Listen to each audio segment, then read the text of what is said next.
Welcome to HardScript. Support the channel by liking, commenting, and subscribing. I promise even more interesting stories.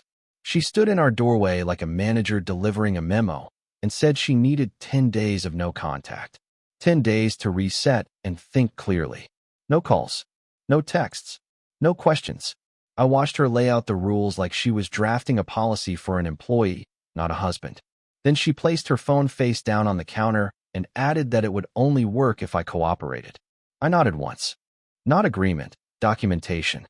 Because the moment she said it, a clock started ticking that she didn't own anymore. I left the house with nothing but my wallet and a clean quiet in my chest. Day 1, I moved intentionally.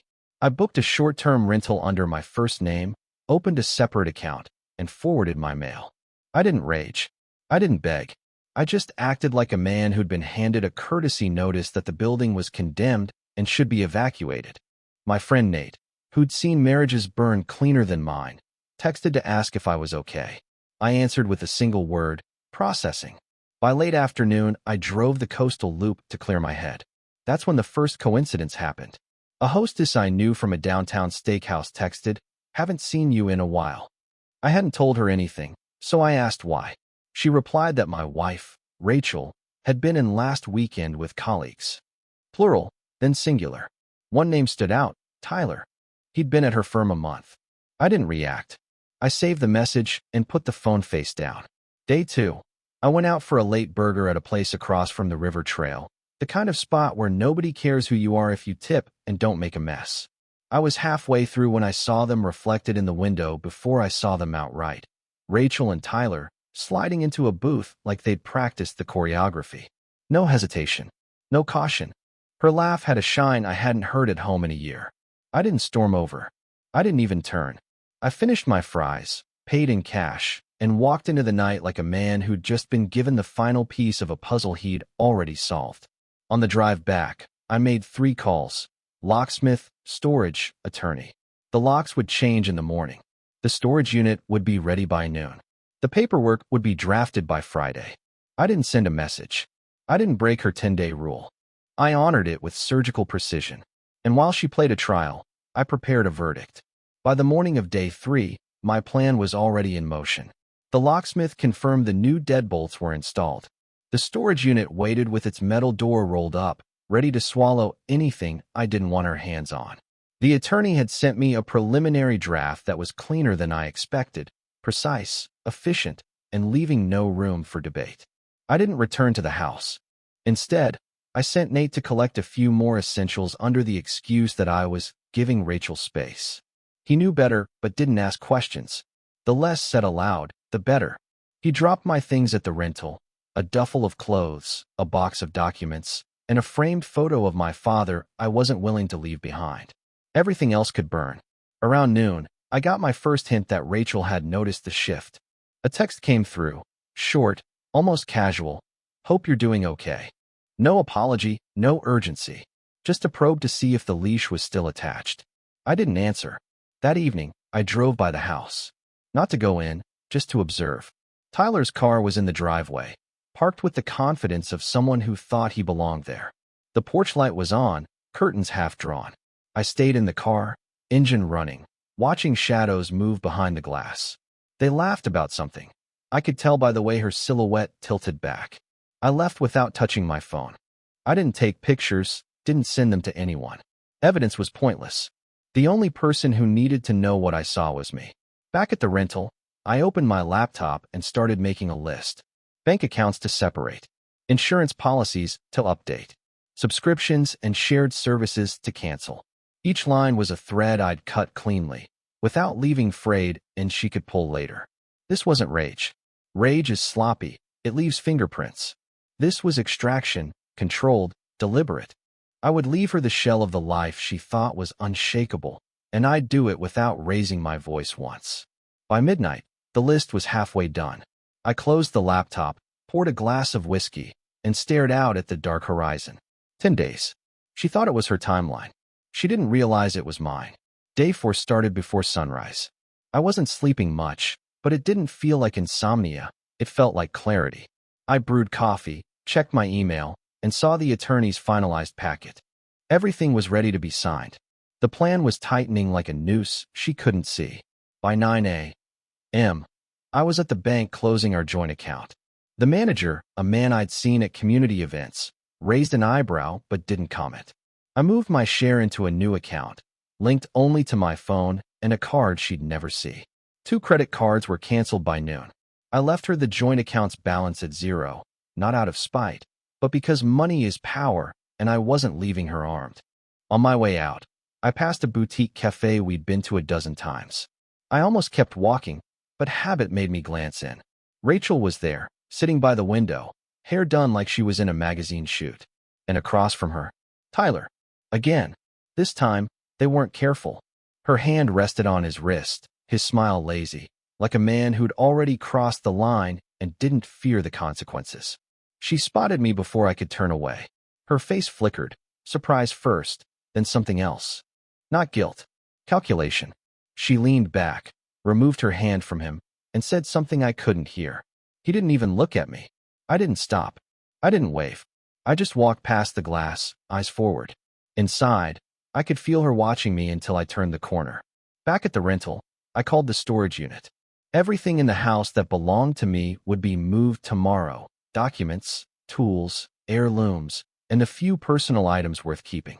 I arranged for movers, gave them Nate's number for access, and scheduled the locksmith to replace the garage code as well. She wanted 10 days without contact. Fine. I'd give her the quiet she asked for, but it wouldn't be the kind she expected. By the time her self-imposed silence ended, there'd be nothing left for her to come back to. That night, I looked at the attorney's email again and realized something. I didn't just want out. I wanted her to understand that she'd been replaced before she even had the chance to beg for forgiveness. Day 5 was when the silence started to work in my favor. Rachel still hadn't called. No surprise. She believed this was her game, her rules. But I knew she was feeling the edges of my absence. The kind of silence that isn't just lack of words. It's the removal of presence, the kind that makes a room colder. The movers arrived at 8 a.m. Nate met them at the house. He told me later she wasn't there when they came in, but by the time they were halfway through, her car pulled into the driveway. She didn't get out right away. He saw her just sitting there, hands tight on the steering wheel, watching as they carried my boxes into the truck. When she finally came inside, she asked where I was. Nate just shrugged and said, he didn't say. By noon, the storage unit was locked, and my belongings were sealed in a place she couldn't touch. I drove by the house once, not to see her, but to see the garage. The keypad had been changed, the entry code mine alone. The porch light was off in the middle of the day, an odd choice for her. Maybe she was saving face for Tyler, pretending the place was still entirely hers. That afternoon, I handled the utilities. Electric, water, internet, all removed from my name. She'd have to set up her own accounts now. Every step was like cutting a wire in a bomb, making sure there'd be no unexpected detonations later.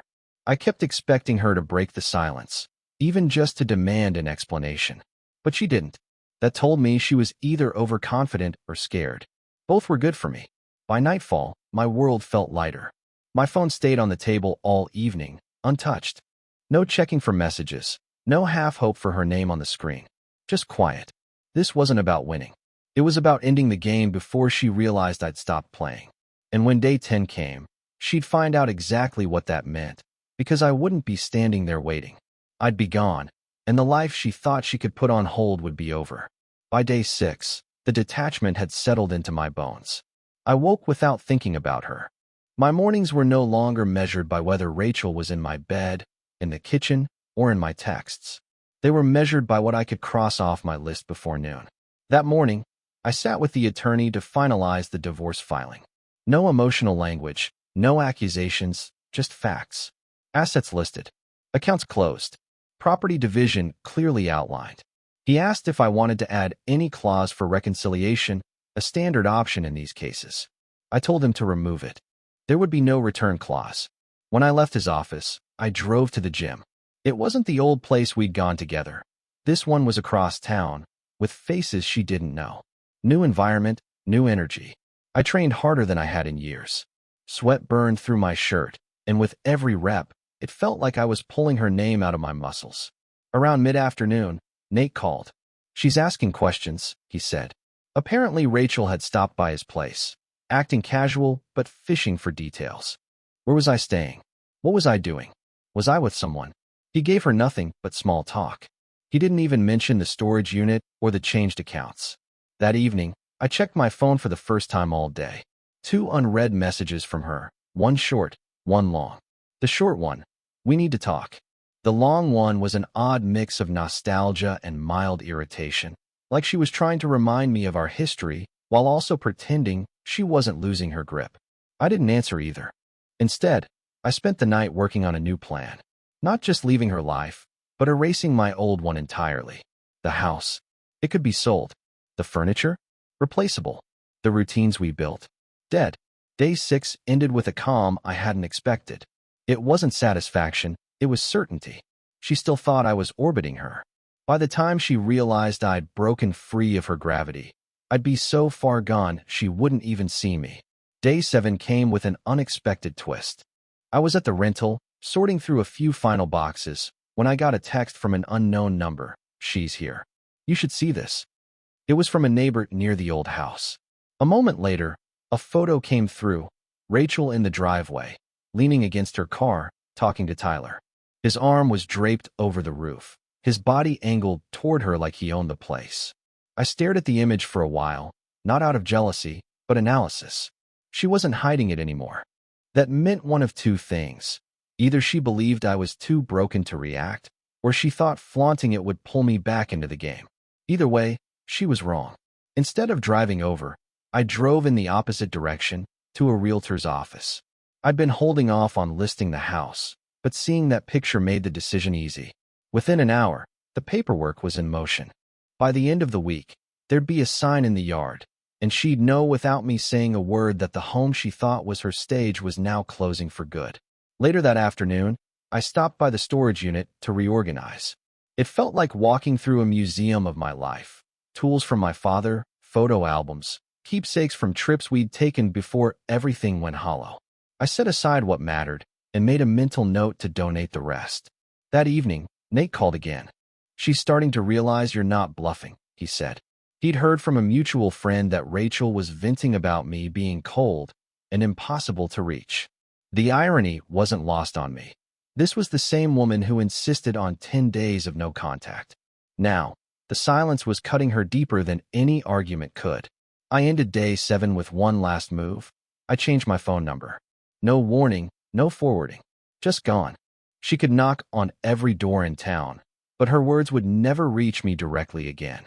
She thought she was controlling the pace, but I was already 10 steps ahead, dismantling the life she thought she could press pause on. And when the final day came, she'd find there was nothing left to unpause. By day 8, I had perfected the art of being untouchable. My number was changed, my account sealed, my home in the process of being sold. There was no direct line left for Rachel to pull on. She'd have to send her messages through other people now, and that alone was a victory. I started the day with something I hadn't done in years, sitting in a diner with a black coffee, no phone in sight, no reason to rush. The waitress asked if I was new in town, and I told her, something like that. It was the truth in a way. I was building a life where she'd never been. Around noon, I got an email from the realtor. An offer had come in for the house, slightly under asking. I told him to accept. I wasn't looking to squeeze every last dollar out of it. I wanted speed. The moment that contract was signed, Rachel's last physical link to me would be on a countdown. Mid-afternoon, Nate dropped by. He'd just come from a mutual friend's barbecue where Rachel had shown up alone. According to him, she'd been restless, pacing between conversations, looking for someone to ask about me without sounding like she was asking. She was slipping. The version of her that used to walk into a room certain of her control was cracking under the weight of not knowing. That evening, I made another deliberate move. I unfollowed and blocked every mutual friend we had on social media.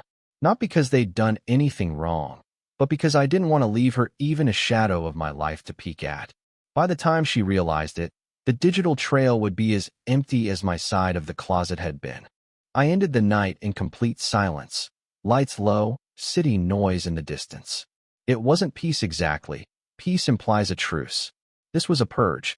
Every object I removed, Every connection I cut wasn't just distancing me from her. It was making her invisible. And the more invisible she became to me, the more visible my absence became to her. Day 9 began with rain hammering against the rental's windows. The kind of steady, cold rain that makes everything outside feel distant. I welcomed it. The sound masked the quiet, and the gray sky fit the tone of what I was about to do. I went through the last of the storage boxes. Inside one, I found an envelope stuffed with old photos, weddings, vacations, birthdays. Rachel's smile in them looked different now. I couldn't tell if it had been fake all along, or if it had just died somewhere along the way. Either way, the pictures went into a shredder I'd picked up the day before. Watching the blades turn those glossy moments into ribbons wasn't about anger, it was about removal. A clean cut. By late morning, the realtor confirmed the house was officially under contract. Closing in 3 weeks. That was the clock ticking down on her world. I imagined her walking through those empty rooms, realizing that each echo was my silence answering her. Nate called, laughing in disbelief. Apparently, Rachel had tried to reach me through an old coworker. She'd played it off like she just wanted to talk, but the coworker told Nate her voice had that edge, half pleading, half annoyed. She'd never admit it, but she was losing the script. That afternoon, I transferred the last of my personal accounts to a new bank. Different branch, different city. The teller asked if I was moving, and I told her, I already have. The truth was, I wasn't just moving addresses. I was moving everything that could be tied to my old life out of her reach. I ended the day with one final action, selling the car she used to borrow. I didn't need it anymore, and I didn't need the reminder. The buyer drove off before the rain stopped, leaving nothing but wet tire tracks where it had been. 9 days in, and I'd erased almost every trace of her from my reality. What she didn't know yet was that day 10 wouldn't be about me disappearing further. It would be about making sure she understood that I was already gone. Day 10 wasn't about packing, shredding, or signing papers. Those things had been for me. Today was for her. Not revenge, not in the loud, messy way she might have expected, but a message she'd understand without a single word from me. I woke early, before the sun, and drove to the old house. I still had a key, though the locks would be hers soon enough. Inside, the air smelled hollow. No furniture, no photos, no trace of life. I walked through every room, making sure I'd left nothing behind but the absence itself. In the bedroom, I left the key in the center of the bare floor. No envelope, no note. Just metal on wood. A final period on a story that was over. Before leaving, I did one more thing. I placed a small package on the kitchen counter. Inside was the one object I knew she'd recognize instantly. A leather-bound notebook she'd once given me, empty when she handed it over years ago, saying I should fill it with the important things. I never wrote in it. It was still empty now. That was the point. I locked the door behind me and didn't look back. Driving away, I passed the corner where she used to wait for me after work. I realized I hadn't thought of that in years. Now, the memory didn't pull, it pushed me forward. By noon, I'd signed the last closing document remotely. The house, the accounts, the car, the mutual ties gone. Nate texted me later saying Rachel had shown up there in the afternoon. She'd walked through the rooms, found the key, opened the package, and just stood there staring at it. No yelling, no calling, just silence. That's how I knew she got the message. The notebook wasn't an invitation to write. It was a reminder that some pages stay blank forever. And when you finally close the book, you never open it again. The day after I left the key and the empty notebook, the rain stopped. The city felt cleaner, sharper, as if the weather had been holding its breath for the past 10 days and finally exhaled. I woke in my new apartment, in a different neighborhood, with sunlight spilling across unfamiliar walls. There were no echoes here, no ghosts hiding in the corners. I spent the morning unpacking the few things I'd kept. It was almost laughable how little I owned now. Every object had passed the same test. Does this belong to the man I'm becoming, or the one I left behind? If it didn't fit, it never made the move. The result was a space that felt light, deliberate, untouched by her fingerprints. By noon, Nate dropped by with coffee. He didn't ask about Rachel. He didn't need to. Instead, we talked about plans. Real ones. Trips we'd put off for years. Old hobbies we'd both abandoned. I realized that in cutting her out, I'd made room for more than just distance. I'd made room for myself. Later, I got a single email from her. The subject line was just my name. No message inside. Not even a signature. I didn't open it to reply. I opened it only to delete it. Some things don't deserve a space in the new version of your life, not even as a reminder. That night, I took a walk through my new neighborhood. Streetlights hummed, strangers passed without recognition, and the air felt easy in my lungs. I wasn't carrying her shadow anymore. I wasn't even carrying the weight of the last 10 days. She thought the worst thing I could do was leave. She was wrong. The worst thing I could do was stay and let her believe she still mattered. Instead, I'd left her in silence, the kind that grows louder every day you sit alone with it. And that silence is permanent. Real men don't explode. They exit. Subscribe for more power stories.